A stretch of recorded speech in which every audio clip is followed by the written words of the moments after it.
The myth of the rational mind, how bias hijacks logic. You think you're being logical, but your brain is playing tricks on you. It's not just an occasional slip up, these are built in shortcuts that shape every decision you make. Welcome back. Today, we're going deeper into the fascinating world of cognitive biases, those hidden mental shortcuts that can sabotage even your best thinking. We'll uncover why your mind craves shortcuts, how these biases show up in everyday life, and most importantly, how to spot and overcome them for better decision-making and personal growth. The science of bias. First, let's set the stage. Your brain is a prediction machine.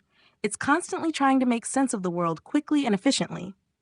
To do this, it uses mental shortcuts called heuristics. These shortcuts are helpful. They save time and energy. But they're also ripe for error.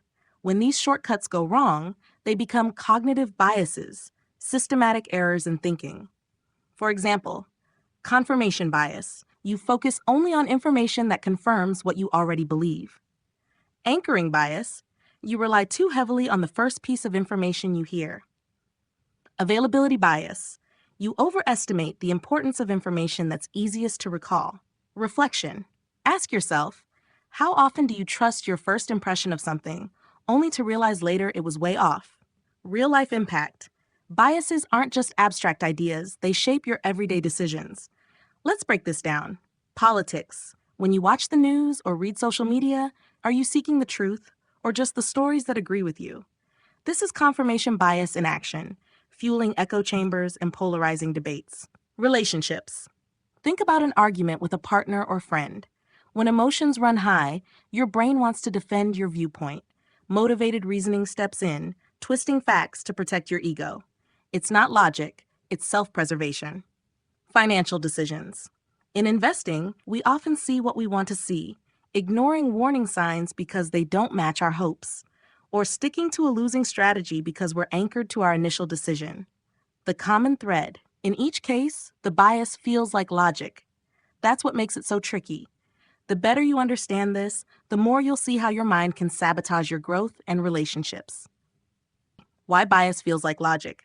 Let's dig deeper. Why do biases feel so convincing? Because they're built on your emotions, your fears, your desires, your past experiences. Your brain wants to make decisions that feel safe and comfortable, so it bends the facts to fit your feelings. This is why truly logical thinking is so rare. It requires you to step outside your comfort zone.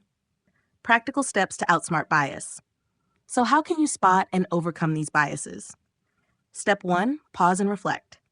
Before you make a decision, stop and ask, am I really being objective, or am I just protecting my beliefs?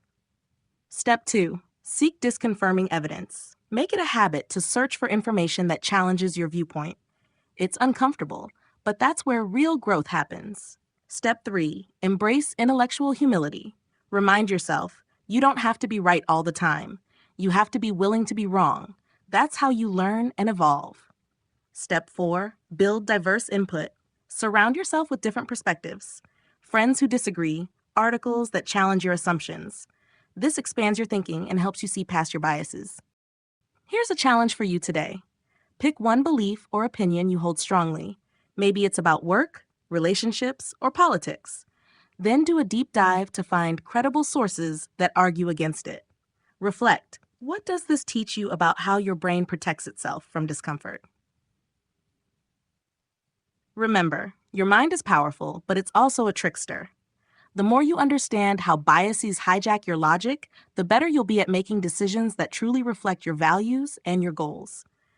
This is the real path to personal growth, not just believing you're right, but constantly testing and refining your thinking. Thanks for watching. If this resonated with you, share it with someone who's curious about how the mind works. And let's keep learning together.